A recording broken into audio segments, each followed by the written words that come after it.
A few days ago, the U.S. negotiating representative, Commerce Secretary Scott Bessent, complained that Chinese trade negotiator Li Qinggang was very tough and disrespectful toward him.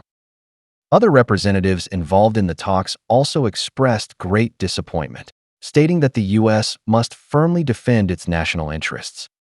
However, I said at the time that the direction of China-U.S. relations depends on the conclusion of China's 20th Fourth Plenary Session, whether the leaders of the two countries meet, and the outcomes of such a meeting. We should not focus on the complaints of U.S. officials. Trump pulling a taco move is not new, and he is hard to predict. His family and financial backers often use major announcements to manipulate stocks, futures, and cryptocurrencies, a common tactic. We should not let him lead us by the nose. In fact, to understand the trajectory of China-U.S. relations, we only need to watch Modi. When this clown is highly active, constantly boasting in front of cameras, it generally means China-U.S. relations are tense.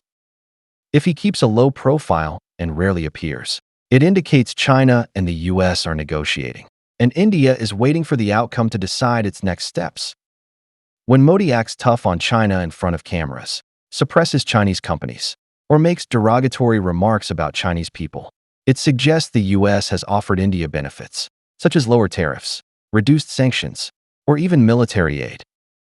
However, if he and his clownish colleagues frequently engage with China or negotiate, it signals problems in U.S.-India relations, with the U.S. likely extorting India. For ordinary people without insider information, observing Modi is a great entry point. Notably, after the recent China-U.S. talks in Kuala Lumpur, both sides stated they reached a framework agreement on major issues like fentanyl, trade, and technology controls, preparing to move toward domestic implementation. However, finalizing the agreement clearly depends on the outcome of a meeting between Trump and Xi Jinping. If it were another country's leader or a traditional U.S. politician like Biden, we could now conclude that China and the U.S. have reached a temporary compromise, with a glimmer of peace and de-escalation in sight. But Trump is an extremely arrogant and erratic thinker. He might suddenly raise demands during a meeting with Xi Jinping, causing both sides to fall back into a stalemate. He calls this the art of the deal, while Chinese people see it as the nature of a clown. However, the Chinese have already seen through Trump's tactics and are not unfamiliar with him. China's policy toward the U.S. will not change based on whether a framework agreement is reached or whether a Xi-Trump meeting goes smoothly. China's goal is simple. It does not rely on the variable of U.S. attitudes, but instead approaches issues with bottom-line thinking, making thorough preparations, and keeping the initiative in its own hands. Trump cares deeply about soybeans, though the financial stakes are not large, as they relate to his voter base. If farmers face widespread bankruptcies, the Republican Party will face significant challenges in next year's midterm elections. For China, buying more soybeans, even securing several years' worth, is not an issue and would bolster China's food reserves. Chinese society's demand for soybeans is long-term and stable, and other countries can hardly replace it. In the U.S. and other Western countries, soybeans are mainly an economic crop, but in China, they are not only an economic crop, but also a popular food ingredient, suitable for food reserves.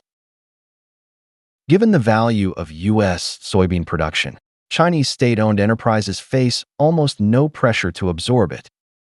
China can leverage its state system to make significant concessions to the U.S. on minor issues Trump cares about, thereby securing substantial benefits on other critical issues. This is China's asymmetric advantage. Moreover, the U.S. has nearly exhausted its means to strike at China. Chip sanctions have largely failed, and the only remaining measures are bans on operating systems and productivity software. However, China has been preparing for this for 7 or 8 years, with basic replacements already in place, so it is entirely unconcerned about U.S. sanctions. Sanctions will only accelerate the adoption of Chinese companies' products. For example, the Harmony OS operating system excels in quality and user experience, and banning Windows would only hasten its spread. Chinese companies can produce EDA software, graphic design software, 3D software, office software, communication software, and games. Chinese gaming companies like Tencent, NetEase, and MiHoYo are among the world's best. If the US imposes sanctions at the operating system level, it will cause greater harm to itself. The US's past reliance on military intimidation has also completely lost its effect. China holds an absolute advantage over the US in ground forces, is on par with the US and air forces with respective strengths, and lags in the number of naval aircraft carriers. However, in combat within the first island chain, China has a clear advantage in both the quantity and quality of its vessels.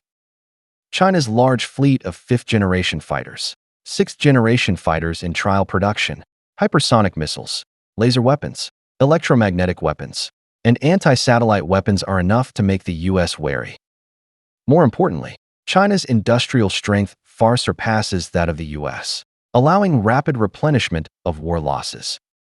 Under the impact of China's rare earth sanctions, the already declining US manufacturing sector is essentially anemic, unable to sustain high-intensity warfare.